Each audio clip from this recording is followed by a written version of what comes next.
राजधानी रांची के डॉक्टर श्यामा प्रसाद मुखर्जी विश्वविद्यालय में फीस वृद्धि को लेकर के छात्रों का गुस्सा अब खुलकर सामने आ गया है। कई विभागों में सालाना फीस लगभग दोगुनी कर दी गई है, जिससे खासकर ग्रामीण और आर्थिक रूप से कमजोर छात्र के सामने बड़ी मुश्किल खड़ी हो गई है। ऐसे में आज आदिवासी छात्र संघ के द्वारा डॉक्टर श्यामा प्रसाद मुखर्जी यूनिवर्सिटी के कैंपस में एक प्रेस वार्ता रखी गई और क्या कुछ कहना है इन लोगों के द्वारा, आइए आपको भी सुनाते हैं। जैसे कि आप सभी को मालूम ही होगा कि पिछले 6 महीनों से हम फीस वृद्धि के खिलाफ आंदोलन चला रहे हैं। लेकिन बड़ी दुर्भाग्य की बात थी, जब यह हमारा आंदोलन खड़ा हुआ उस समय अस्थायी रूप से यहाँ कुलपति महोदय नहीं थे। तो हमें विश्वविद्यालय प्रशासन की तरफ से ये कहा जाता है कि आप इस आंदोलन को रोक दो, जिस समय अस्थायी रूप से कुलपति महोदय आएंगे उस समय आप लोगों के विषय में, इस मैटर में अच्छे से निर्णय लिया जाएगा। लेकिन आज के डेट में अगर देखें, अस्थायी कुलपति भी है। हम लोगों ने उनसे जाकर बातें की इस विषय में, तो कुलपति महोदय कहते हैं कि जो 3 साल पुराना जो निर्णय लिया गया है उसमें हम कोई उलटफेर नहीं करेंगे, कोई बदलाव नहीं करेंगे। तो मैं वीसी महोदय से एक सवाल पूछना चाहता हूं कि जो 3 साल पुराना जो गलत निर्णय लिया गया था, 3 साल बाद क्या वो सही हो जाता है? नहीं ना। यहाँ के छात्रों को लूटने का, ठगने का काम कर रही है यहाँ के प्रशासन, यहाँ के वीसी, जो कि कतई बर्दाश्त से बाहर है। मैं बिरसा मुंडा की धरती से आता हूँ, मैं सिद्धू कानू की धरती से आता हूँ, मैं नीलांबर पीताम्बर की धरती से आता हूँ। यहाँ का छात्र 2 वक्त का रोटी नहीं खाएगा, लेकिन अपने हक और अधिकार के लिए लड़ना जानता है। तो वीसी महोदय से मैं कहना चाहता हूँ, आप कहीं से भी हो, लेकिन हम अपना हक और अधिकार छीनना जानते हैं। और मैं मेन पॉइंट आप लोगों को बताता हूँ कि किताबों में हमें एक चीज़ बहुत ही गलत पढ़ाया जाता है कि school, colleges, hospital, banking is non profit organisation. लेकिन मैं कहता हूँ जो जो ये लिखा है वो सरासर गलत लिखा है, क्योंकि आज के डेट में इन ग्राउंड रियलिटी अगर हम देखें तो सबसे ज़्यादा रेवेन्यू जनरेट करने वाली यही तीनों संस्था है, जो कि इतना पैसा निकाल कर देती है सरकार को, यहाँ के प्रशासन को, कि आप सोच भी नहीं सकते कितना। और वो सीधा सीधा चाहते हैं कि हम ना पढ़े, हमारी आर्थिक रूप से ऐसी कमर तोड़ दी जाए कि हम उनके बच्चों से कंपटीशन करने के लिए 10 लाख बार सोचें। पुराने जमाने में अगर चले हम लोग, तो आप लोग देखेंगे कि एकलव्य का अंगूठा काट दिया जाता है। क्यों? क्योंकि वो गरीब वर्ग से आता था। और अर्जुन को सर्वश्रेष्ठ बताया जाता है। क्यों? क्योंकि वो एक राजा फैमिली से बिलोंग करता था। तो मैं किसी नेता का बेटा या आईएएस अफसर का बेटा नहीं हूँ, मैं एक सामान्य छात्र हूँ, एक सामान्य परिवार से आता हूँ, मध्यम वर्ग से आता हूँ। मैं अच्छी तरीके से यहाँ के झारखंड के जनता, यहाँ के छात्रों का दुख दर्द समझता हूँ। कोई बोकारो से आते हैं, कोई धनबाद से आते हैं, कोई गिरिडीह से आते हैं, कोई चाईबासा से आते हैं, और किस तरीके से यहाँ अपना जीवन व्यतीत करते हैं मेरे से बेहतर यहाँ के वीसी महोदय नहीं जानते हैं। तो देखिए, मतलब अगर ये सोच रही है कि हम क्लासरूम तक ही इस आंदोलन को सीमित रखेंगे तो वो सरासर गलत है, क्योंकि क्लासरूम से सड़क तक हम जाने काम करेंगे। सड़क में काम नहीं बना तो हम पूरे राज्य भर में जाने काम करेंगे, और पूरे राज्य भर में अगर काम नहीं बनता तो पूरे देश भर में ये आंदोलन चलेगा। जी जरूर बना है। अभी देखिए कि सबसे पहले अभी इस प्रेस कॉन्फ्रेंस के बाद हम डेट अभी फिक्स करेंगे कि कब हमें आंदोलन करना है और कब हमें बंदी करना है। अगर उसके बावजूद वीसी महोदय हमारी बातों पर अमल नहीं करते, हमारी मांगों पर प्रकाश नहीं डालते, तो उसके बाद हम बहुत बड़ा आंदोलन करने के लिए तैयार हैं। जी फीस पहले 2021 से 24 के सेशन में मैं खुद पढ़ा हूँ यहाँ से। मैं सालाना 7,000 रुपये देता था, ठीक है। लेकिन ऐसी 2022 की व्यवस्था, ये लोग क्या व्यवस्था ऐसा बढ़ा दिया कि 7,000 पर सेमेस्टर ये लोग लेने लग गया। मतलब कि सालाना ये लोग 15,000 रुपये ले रहा है। ना यहाँ का सुविधा ढंग का है, इतनी कड़कड़ाती गर्मी में बच्चे बिना पंखा का वहाँ पढ़ रहा है। और पानी वाटर कूलर का जाके देखिए, नाली के माफिक गंदा है। किस चीज़ का ये लोग फीस लेता है? ये लोग, जब हम लोग बात करते हैं कि फीस, हम लोग दिखाइए, हिसाब दिखाइए, कहाँ है हिसाब? आपके जानकारी के लिए मैं बता दूं, कॉमर्स विभाग से सालाना 2.5 करोड़ रुपए जाता है, ठीक है। और 2.5 करोड़ में अगर शिक्षक का 1 करोड़ भी सैलरी अगर हटा दिया जाए तो 1.5 करोड़ रुपए बचता है।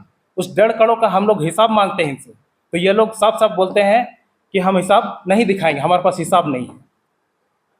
ये इस 1.5 करोड़ का ये लोग कर क्या रहे हैं? क्या गाड़ी ले रहे हैं, बंगला ले रहे हैं, आईफोन ले रहे हैं? सरकार इतनी सारी सुविधा देती है, फिर भी ये लोग गरीब छात्र के खून पसीने से कमाए हुए पैसों को अपने निजीकरण में इस्तेमाल करती है। आप सभी को मालूम ही है कि ये जो फीस वृद्धि का मामला लगातार 6 महीनों से विश्वविद्यालय में चल रही है, जिसका पुरजोर विरोध आदिवासी छात्र संघ, छात्र राजद और आयशा जैसे संगठनों ने किया था और लगातार 7 दिनों तक विश्वविद्यालय को बंद करके रखा था, जिस पर ये निष्कर्ष निकला था 7वें दिन में कि हमारे विश्वविद्यालय में अभी परमानेंट वाइस चांसलर नहीं है। जब तक परमानेंट वाइस चांसलर नहीं आएंगे, ये हमारे अधिकार क्षेत्र से बाहर है और हम फीस वृद्धि को वापस नहीं ले सकते हैं। तो परमानेंट वाइस चांसलर आए हमारे विश्वविद्यालय में। उसके बाद हमने 18 मार्च को एक ज्ञापन सौंपा आदिवासी छात्र संघ के लेटर पैड से, जिसमें हमने मांग किया कि जिस तरह से रजिस्ट्रार महोदय ने कहा था और प्रोक्टर महोदय, रजिस्ट्रार महोदय, डीएसडब्ल्यू महोदय ने कहा था कि परमानेंट वाइस चांसलर आएंगे तो हम अपना डिसीजन लेंगे। तो सर, आपका क्या स्टैंड है इस विषय में? तो उनका कहना है कि हमें पूरा डिटेल समझने दीजिए, पूरा जानकारी लेने दीजिए कि फीस स्ट्रक्चर क्या है यूनिवर्सिटी में और किस तरह बढ़ी थी, किस मामले में बढ़ी थी, किस तरह की मूलभूत सुविधाएं मिली थी और बढ़ी थी। तो उन्होंने पता किया और जब हम उनसे मिलने गए तो उनका कहना है कि फीस को हम वापस रोल बैक नहीं ले सकते हैं। तो हम वीसी महोदय से पूछना चाहते हैं कि आप रोल बैक क्यों नहीं लेंगे? सिर्फ इसलिए रोल बैक नहीं लेना चाहते हैं क्योंकि ये 2022 में इम्प्लीमेंट हुआ था। जो फीस बढ़ी थी 2022 सेशन में बढ़ी थी और 2021 से 24 सेशन में फीस हम लोग का लगता था बीकॉम में 21-24 सेशन में 6,890 रुपया और पीजी एमकॉम में देखा जाए 21 से 23 सेशन में तो 5,000 रुपया सालाना लगता था। मतलब एक साल में बीकॉम का 6,890 और एमकॉम का 5,000 रुपया लगता था। उसको बढ़ा दिया जाता है 2022 सेशन में और फीस लिया जाने लगता है 7,970 रुपया बीकॉम में सेमेस्टर 1 में और सेमेस्टर 2 में 5,000 रुपया। उनको अगर ऐड कर देते हैं तो लगभग 14,000 रुपया एक साल का बीकॉम से आ रहा है, जो कि 7,000 में हमारा कंप्लीट होती थी एजुकेशन एक साल का। उसको एक साल में लेने लगी 2 गुना फीस को। उसके बाद एमकॉम में देखा जाए 2024 से 26 सेशन में तो 9,190 रुपया लिया जाता है सेमेस्टर 1 में और सेमेस्टर 2 में 6,000 रुपया फिर से, मतलब 15,000 रुपया। जो कोर्स 5,000 में सालाना पूरा हो रही थी पीजी की, उसको 10,000 रुपया अगर बढ़ा दी जाती है तो छात्रों के साथ किस तरह का दुर्व्यवहार है।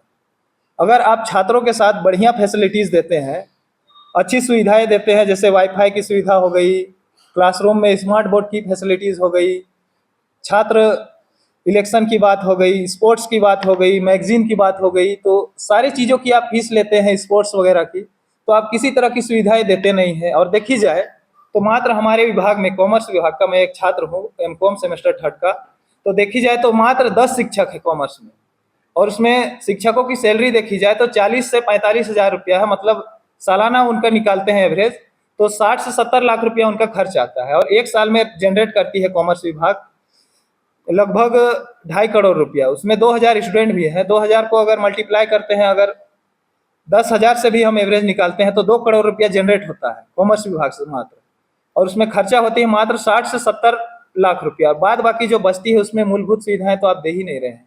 आप बंगला बना रहे हैं, गाड़ी खरीद रहे हैं, आईफोन खरीद रहे हैं या फिर निजी कारणों से यूज कर रहे हैं, ये आपकी मसला है। लेकिन आप फीस को बढ़ाएं तो उसका हमें दीजिएगा ना डिटेल, किस आधार पे बढ़ाए हैं। फीस को बढ़ाना कतई सही नहीं है, ये बर्दाश्त नहीं है। और 6 महीना तक हमने आंदोलन किया था।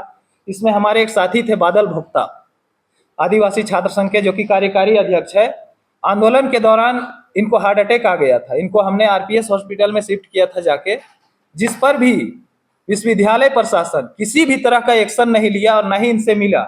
और जो खर्चा हुआ था आरपीएस हॉस्पिटल में, उनका बिल हमने जब यूनिवर्सिटी के कॉमर्स विभाग के coordinator doctor Indranath Sahu sir को दिया तो उनका कहना है कि आपका कुछ बिल फेक बिल है, फेक बिल लाए हैं आप। मतलब हमारे साथी जो थे जिंदगी और मौत से लड़े, छात्रों की आवाज को बुलंद करने के लिए, छात्रों और की हक और अधिकार को मांगने के लिए, तो उनका जान से खेली हुए लड़ाई को वो कहते हैं कि आप फेक बिल बनाए के लाए हैं। देखिए इनकी मानसिकता किस तरह की है। मतलब उन प्रशासन इतनी तरह यहाँ की करप्ट हो चुकी है कि जो कि सिर्फ बाजारीकरण करना चाहती है पढ़ाई को और छात्रों को लूटना चाहती है। इनका मंशा एक ही है। तो हम तो उनको सीधा कहते हैं कि आप विश्वविद्यालय के जगह में एक क्लब खोल दीजिए, यूनिवर्सिटी में अच्छा, काफ़ी अच्छा कैंपस है और आप अच्छा रेवेन्यू जनरेट करके कमाइए पैसा और अपना निजीकरण के लिए यूज कीजिए। हमने सुना कि आदिवासी छात्र संघ के नेताओं के द्वारा क्या कुछ कहा गया है। उनका कहना है कि कुलपति से बातचीत के बावजूद जब कोई राहत नहीं मिली तो अब आंदोलन तेज किया जाएगा। छात्रों ने साफ चेतावनी दी है कि अगर फैसला वापस नहीं हुआ तो विरोध क्लासरूम से निकलकर सड़कों तक पहुंचेगा। अभी के लिए इतना ही। देखते रहिए एचएनएन न्यूज। मैं कृष्णा, रांची।